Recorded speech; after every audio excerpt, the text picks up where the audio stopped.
حضرت عبداللہ ابن مبارک فرماتے ہیں مکے میں ایک مرتبہ شدید قحط پڑا، مکے والوں کو بارش کی شدید ضرورت تھی، تو میں اللہ کے گھر کے اندر خانہ کعبہ میں گیا اور مالک کائنات سے قحط دور ہونے کی دعا کرنے لگا، کہنے لگا اے بار الہ، مکے والوں کو بارش کی شدید ضرورت ہے، اے بار الہ قحط کو دور فرما اور اپنی رحمت سے بارش نازل فرما۔ میں یہ دعا کر ہی رہا تھا، میں کیا دیکھتا ہوں کہ باب بنی شیبہ سے ایک سیاہ فام شخص داخل ہوا اور اس بیچارے نے معمولی سا لباس پہنا ہوا تھا، دو چادریں تھیں اس کے جسم پر، ایک چادر سے اس نے ازار بنایا ہوا تھا، ایک چادر اس نے اپنے جسم پر اوڑھی ہوئی تھی۔ وہ میرے پاس ہی آ کر کھڑا ہوا اور اللہ رب ذوالجلال کی بارگاہ میں یوں التجا کرنے لگا، کہنے لگا اے بار الہ، گناہوں کی سیاہی کی وجہ سے میرا دل بھی سیاہ ہو چکا ہے، گناہوں کی نحوست کی وجہ سے چہرہ بگڑ چکا ہے، لیکن اے بار الہ، تو اپنے گناہگار بندوں سے محبت کرتا ہے، تجھ سے جب بھی تیرا کوئی بندہ دعا مانگتا ہے تو اس کی دعا کو فوراً قبول کرتا ہے۔ اے بار الہ، ہمیں بارش کی شدید ضرورت ہے، اے اللہ ہم پر بارش برسا۔ جب اس نے یہ کہا، عبداللہ ابن مبارک فرماتے ہیں فوراً ہی مکے پر سیاہ بادل امنڈ آئے اور برسنا شروع ہو گئے۔ جب اس سیاہ فام شخص نے دیکھا کہ بارش شروع ہو چکی ہے تو وہ اٹھ کر باہر نکل گیا۔ میں نے دل کے اندر خیال کیا کہ یہ سیاہ فام شخص تو بہت بڑا اللہ کا ولی ہے اور اللہ رب ذوالجلال سے ایسی حجت کرتا ہے کہ اس نے اللہ کی بارگاہ میں کہا کہ بار الہ ابھی بارش برسا، تو اللہ نے ابھی بارش برسا دی، لگتا ہے کہ اللہ اس سے بڑی محبت کرتا ہے۔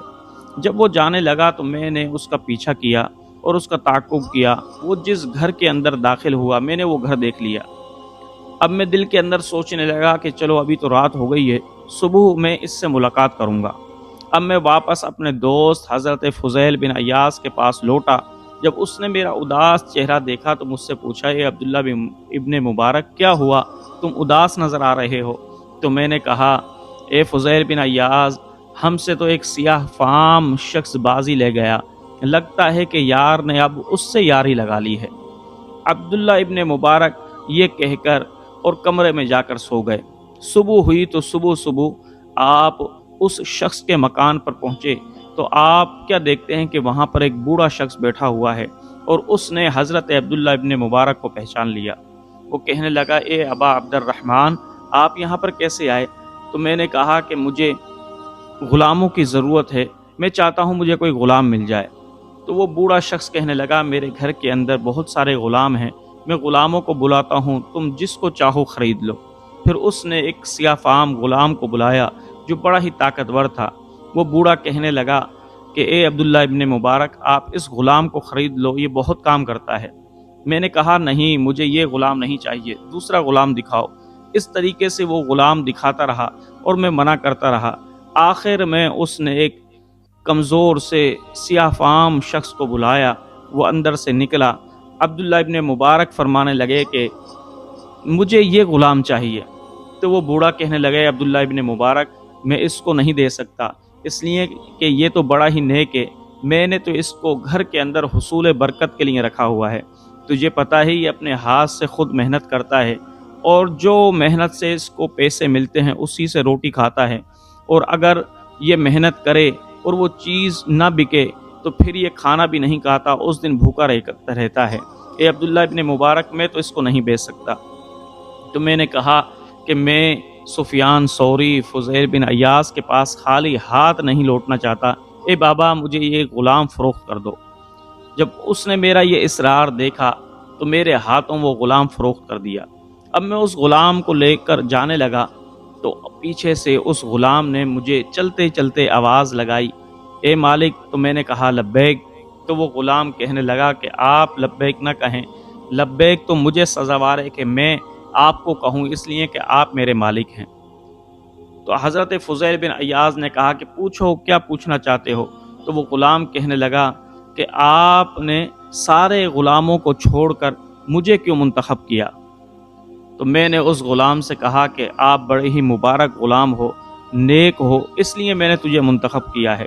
تو وہ غلام رونے لگا، کہنے لگا اے عبداللہ ابن مبارک، شاید میرا اور اللہ کا جو تعلق تھا وہ آپ پر ظاہر ہو چکا ہے۔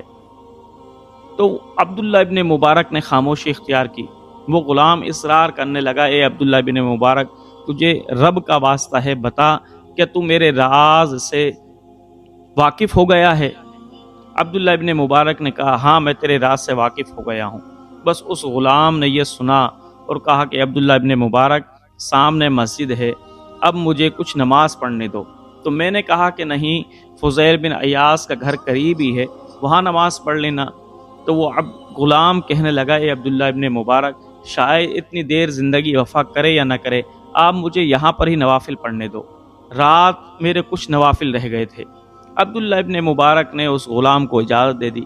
وہ غلام مسجد کے اندر گیا، نفل نماز پڑھنے لگا۔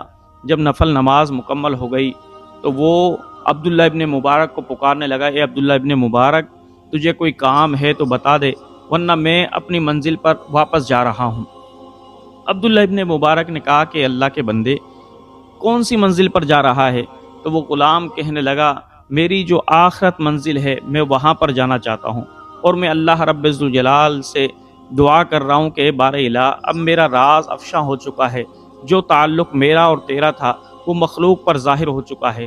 اے اللہ، اب اس دنیا کے اندر رہنے میں بھلائی نہیں ہے، اے بار الہ تو مجھے اب اپنے پاس بلا لے۔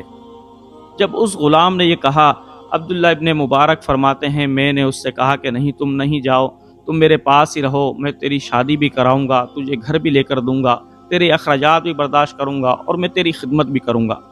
لیکن وہ غلام روتے روتے سجدے میں گیا، اور میں کیا دیکھتا ہوں کہ جیسے ہی وہ غلام سجدے میں گیا، اس کی روح پرواز کر گئی۔ عبداللہ ابن مبارک نے جب دیکھا کہ اس کی روح پرواز کر گئی ہے، عبداللہ ابن مبارک بڑے روئے، اور آخر کے اندر پیغام دیا کہ اگر اللہ رب ذوالجلال سے تعلق بنانا ہو تو اس سیاہ فام غلام جیسا تعلق بناؤ، کہ اس سیاہ فام غلام کا اللہ سے ایسا مضبوط تعلق تھا کہ جب بھی اللہ کی بارگاہ میں دعا کرتا تھا، مالک کائنات اس کی دعا کو فوراً قبول کر لیتا تھا۔ تو میرے جوانوں، اللہ رب ذوالجلال اس سیاہ فام شخص کی دعا کو فوراً کیوں قبول کرتا تھا؟ اس لیے کہ اس نے اللہ سے تعلق بنایا، اللہ کی عبادت کی، گناہوں سے بچا، تقوی اختیار کیا، تو مالک کائنات نے اس کو اپنا ایسا قرب عطا فرمایا کہ جب بھی اس نے کوئی دعا کی، اللہ رب ذوالجلال نے اس کی دعا کو اپنی بارگاہ میں قبول فرما لیا۔